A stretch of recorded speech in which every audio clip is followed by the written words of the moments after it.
Hello दोस्तों, welcome to chemistry अड्डा। आज का हमारा जो टॉपिक है वह है रस्टिंग ऑफ आयरन के मैकेनिज्म को समझना। हम लोग देखेंगे इस लेक्चर में कि किस प्रकार से लोहे में जंग लगती है, किस तरह के एनोडिक रिएक्शंस और कैथोडिक रिएक्शंस होते हैं वहाँ पे, ऐसा क्यों होता है।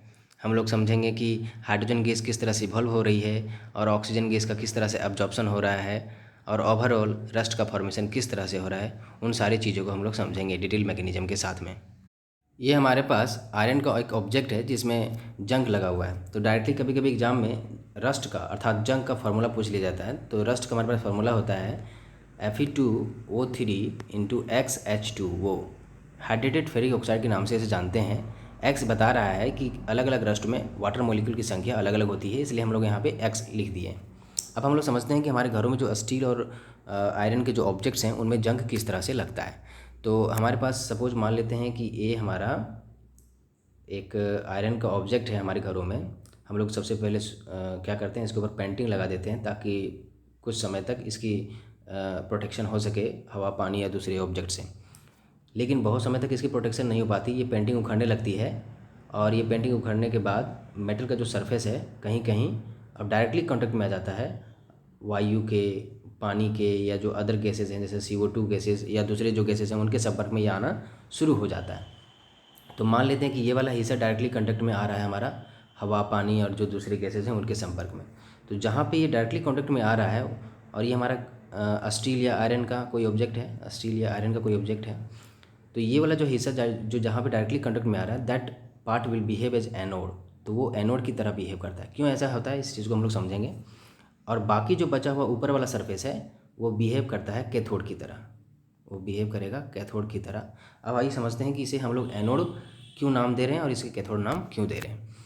तो बेसिकली हमारे पास मेटल के सरफेस हैं। कोई भी मेटल की चाहत क्या होती है, वो इलेक्ट्रॉन देना पसंद करते हैं। इलेक्ट्रॉन डोनर्स होते हैं, बहुत ही अच्छे तो डोनर्स होते हैं।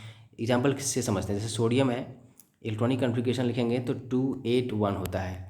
बाहरी कक्षा में एक इलेक्ट्रॉन है, इसकी जिद्दो चाहत रहती है कि मेरा कोई इलेक्ट्रॉन ले ले एक, ताकि मैं स्टेबल ऑक्टेट में कन्वर्ट हो जाऊँ। तो हमेशा से इसकी चाहत रहती है और कोई भी मेटल की चाहत होती है इलेक्ट्रॉन को देना ताकि अपना घर को पूरा कर सके वो। तो ये एक इलेक्ट्रॉन अपना लूज कर देगा और Na+ में कन्वर्ट हो जाएगा। अब हमेशा से हर एक मेटल की यही चाहत होती है।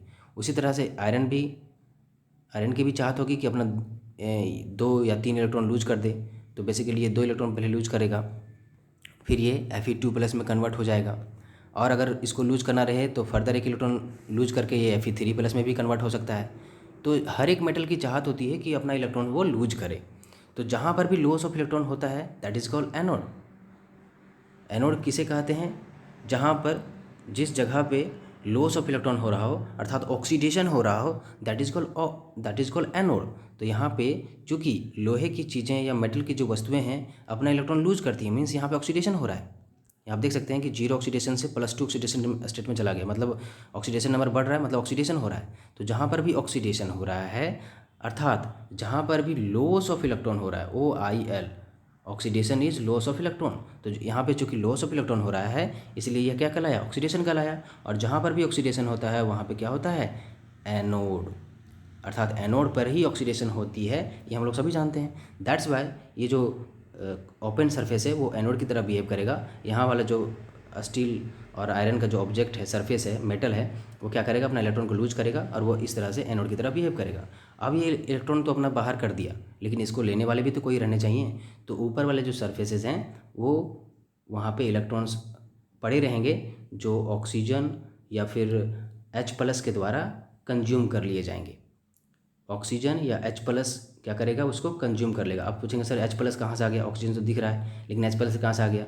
आइए इस चीज़ को समझते हैं कि ये जो हमारा वाटर ड्रॉपलेट है, ये मान लेते हैं पूरा वाटर ड्रॉपलेट है। वाटर में ही कार्बन डाइऑक्साइड घुला रहता है, ऑक्सीजन घुला रहता है।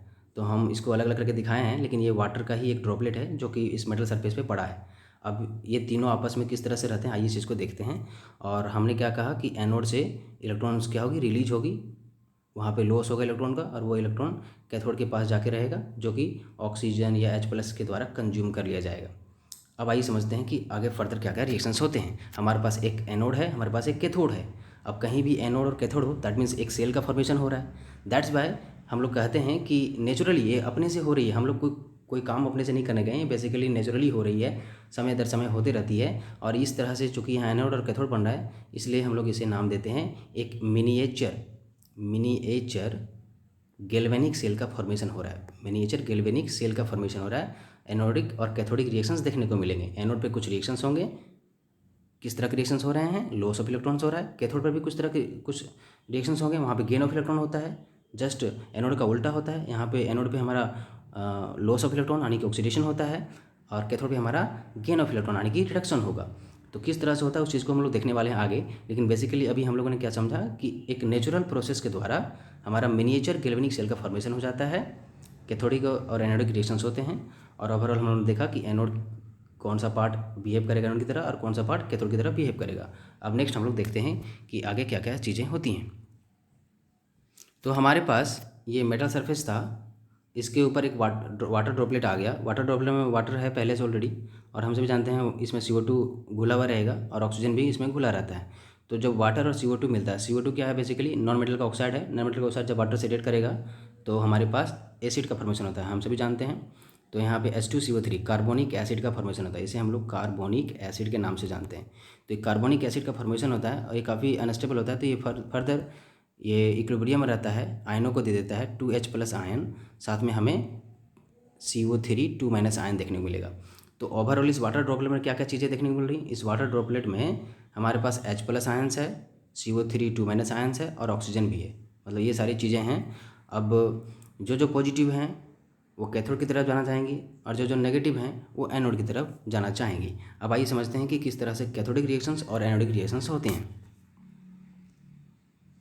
तो हमारे पास एक एनोडिक रिएक्शंस होंगे। एनोड पे क्या होगा, एनोड पे लॉस ऑफ इलेक्ट्रॉन देखने को मिलेगा। Loss of electron basically what is called, loss of electron is called oxidation.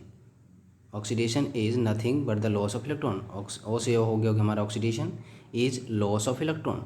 तो यहाँ पे हमें ऑक्सीडेशन देखने मिलेगा। किसका देखने को मिलेगा, हमारे जो मेटल सरफेस हैं उनका ऑक्सीडेशन देखने मिलेगा, क्योंकि उनकी चाहत रहती है अपने इलेक्ट्रॉन्स को लूज करने की। तो हमारे पास आयरन है, ये अपना 2 इलेक्ट्रॉन लूज करेगा, यहाँ पे सॉरी माइनस होगा, ये 2 इलेक्ट्रॉन लूज कर रहा है और Fe2+ में कन्वर्ट हो जा रहा है। तो ये हमारा एनोडिक रिएक्शंस हुआ। अगर ये आगे फर्दर इसके पास चांसेस मिले कि इलेक्ट्रॉन्स और लूज करे, तो ये 1 इलेक्ट्रॉन और लूज करके Fe3+ में भी कन्वर्ट हो सकता है। तो ये जनरली हमें ये रिएक्शंस देखने को मिलते हैं। बाद में ये फिर से ऑक्सीजन्स को इलेक्ट्रॉन्स ट्रांसफर कर देता है एक और Fe3+ में कन्वर्ट हो जाता है। तो ये हमारे पास Fe2+ यहाँ पे देखने को मिल रहा है। आयरन अपना 2 इलेक्ट्रॉन लूज किया और Fe2+ में कन्वर्ट हो गया। ये हमारा एनोडिक रिएक्शंस था। अब समझते हैं कि कैथोडिक रिएक्शंस किस तरह से होंगे, अर्थात ये जो 2 इलेक्ट्रॉन्स निकले हैं, रिलीज हुए हैं, वो 2 इलेक्ट्रॉन किस तरह से हमारा यूटिलाइज होंगे, कौन इसको खपत करेगा, कौन इसको खा जाएगा, इस चीज़ को हम लोग समझने वाले हैं। तो हमारे पास मेटल सरफेस था और हम लोगों ने देखा था कि वाटर ड्रॉपलेट के अंदर H+ थे, ऑक्सीजन था और कार्बोनेट आयंस भी थे। तो कैथोडिक रिएक्शंस में क्या होता है, हमारे पास गेन ऑफ इलेक्ट्रॉन होता है। कैथोड्स पे क्या होता है, गेन ऑफ इलेक्ट्रॉन। और gain of electron is reduction, reduction is gain of electron, RIG, reduction is gain of electron. तो यहाँ पे इलेक्ट्रॉन्स का गेनिंग होगा। जो इलेक्ट्रॉन्स एनोड पे निकले थे वह इलेक्ट्रॉन अब H+ के द्वारा या तो ऑक्सीजन के द्वारा कंज्यूम कर लिए जाएंगे। किस तरह से होंगे, तो हमारे पास H+ है, अब इसको चाहता है कि 1 इलेक्ट्रॉन इसको मिल जाए तो बड़ा खुश हो जाएगा, तो एक इलेक्ट्रॉन ले लेगा और H में कन्वर्ट हो जाएगा। लेकिन H तो बहुत ही अनस्टेबल है, तो इसे एक और H चाहिए, तो ये 2 इलेक्ट्रॉन 2H+ मिलके यहाँ पे H2 का फॉर्मेशन कर देगा, तो ये H2 गैस रिलीज हो जाती है। हमारे पास एक ये केसेस बनते हैं। दूसरा केसेस क्या होता है कि ये जो H2 है, या फिर हमारे पास इस सॉल्यूशन में ऑक्सीजन भी अवेलेबल है, तो ऐसा पॉसिबल हो सकता है कि ये जो H+ है और जो ऑक्सीजन है वो मिल करके वाटर का भी फॉर्मेशन कर सकते हैं। लेकिन ये इक्वेशन बैलेंस अभी नहीं है और इसके बदले यहाँ पे इलेक्ट्रॉन्स भी चाहिए होंगे। अगर हमें इसको बैलेंस करना है तो 2 यहाँ पे 4 इलेक्ट्रॉन्स, यहाँ पे 4 H+ आयंस होंगे। तो इस तरह से ओवरऑल इक्वेशन शो हो जाता है। मतलब एक तरह से यहाँ पे देख सकते हैं कि ऑक्सीजन भी एब्जॉर्ब कर ली जा रही है। ऑक्सीजन जो है इस इलेक्ट्रॉन्स को ले करके और हाइड्रोजन H+ से कंबाइन करके वाटर का फॉर्मेशन कर दे रहा है। और दूसरे केसेस में क्या है कि एक पॉसिबिलिटी है कि H2 गैस का फॉर्मेशन हो जाए, या फिर H+ और ऑक्सीजन और 4 इलेक्ट्रॉन्स मिल करके वाटर का फॉर्मेशन कर दे। तो ये दोनों पॉसिबिलिटीज़ देखने को मिलती हैं। तो ये हमारा कैथोडिक रिएक्शंस हुआ, जहाँ पे आप पाएंगे कि जो एनोड पे इलेक्ट्रॉन्स निकल रहे थे वो कंज्यूम कर लिए जाते हैं या तो H+ के द्वारा या तो ऑक्सीजन के द्वारा। H+ के द्वारा कंज्यूम होगा तो हाइड्रोजन गैस का इवोल्यूशन देखने को मिलेगा, और अगर ऑक्सीजन उसको अगर कैप्चर करता है तो हमें वाटर गैस का वाटर का फॉर्मेशन देखने को मिलता है। अब हमें बात करनी ओवरऑल रिएक्शंस क्या होती है, तो आइए देखते हैं ओवरऑल रिएक्शंस को। तो ये हमारा एनोडिक रिएक्शन था कि आयरन 2 इलेक्ट्रॉन लूज करके Fe2+ में कन्वर्ट हुआ, और हमें चूँकि 4 इलेक्ट्रॉन की ज़रूरत थी तो यहाँ पे 2 से मल्टीप्लाई करना पड़ा, तभी ये 4 इलेक्ट्रॉन्स ये 2 बार में लूज करके 2 करके 4 इलेक्ट्रॉन हमें देगा, और 4 इलेक्ट्रॉन यूटिलाइज हो जाएगा आयरन H+ के द्वारा। ये 4 इलेक्ट्रॉन्स को खा जाएगा और 4 हाइड्रोजन एटम्स का फॉर्मेशन होगा। ये फिर ऑक्सीजन से मिलकर वाटर का फॉर्मेशन करेगा। ये हमारा कैथोडिक रिएक्शंस था। दोनों कंबाइन करेंगे तो आप पाएंगे कि 4 हाइड्रोजन से 4 हाइड्रोजन कैंसिल हो जाएगा, और हमारे पास जो ओवरऑल रिएक्शन देखने को मिलेगा कि 2Fe जो है वो ऑक्सीजन से और 4H+ से मिल करके Fe2+ में और वाटर हमें देता है। फर्दर चूँकि यह सब क्रियाएं उसी सरफेस पे हो रही हैं तो वहाँ पे ऑक्सीजन अभी भी अवेलेबल है, वाटर अभी भी अवेलेबल है, तो ये Fe2+ जो है वो Fe2O3 में कन्वर्ट हो जाता है। Fe2O3 फर्दर इसकी चाहत अगर इसके पास चॉइसेस हैं, बहुत सारे अवेलेबल हैं, तो ये फिर से ऑक्सीजन को 1 इलेक्ट्रॉन्स दे करके Fe2+ जो है फिर से एक ऑक्सीजन को 1 इलेक्ट्रॉन अपना दे करके वो Fe3+ में कन्वर्ट हो सकता है, और इस तरह से वो Fe2O3 का फॉर्मेशन भी कर लेता है। ये Fe2O3 अब बहुत सारे वाटर मॉलिक्यूल्स वहाँ अवेलेबल हैं, तो वो वाटर मॉलिक्यूल से कंबाइन करके Fe2O3 XH2O का फॉर्मेशन करेगा, जिसे हम लोग हाइड्रेटेड फेरिक ऑक्साइड के नाम से जानते हैं। +2 में था, +3 में कन्वर्ट हो करके ये हाइड्रेटेड फेरिक ऑक्साइड का फॉर्मेशन करता है, और इसे ही हम लोग ऑक्साइड ऑफ आयरन या रस्ट के नाम से जानते हैं। तो ये ओवरऑल रिएक्शंस वहाँ पे सरफेस पे हो रही है, बिल्कुल नेचुरली हो रही है, कोई कुछ उसमें आर्टिफिशियली नहीं किया जा रहा है।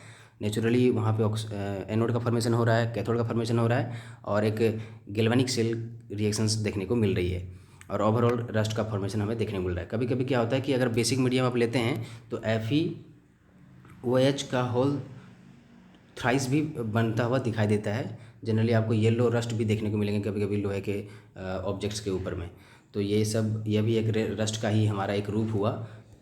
तो बेसिकली ये येलो रस्ट कहलाता है, और ये हमारा जो रस्ट यहाँ फॉर्मेशन हुआ है Fe2O3 XH2O, ये हमारा ब्राउन रस्ट कहलाता है, ब्राउन रस्ट। तो इस तरह से हम लोगों ने पूरे मैकेनिज्म को समझा कि किस तरह से रस्टिंग होती है आयरन में।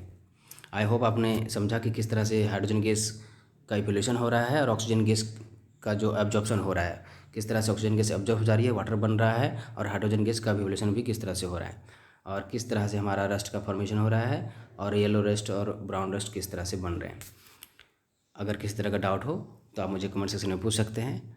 अगर यह वीडियो आपको हेल्पफुल लगा हो तो लाइक करें, शेयर करें, कमेंट करें। Thank you.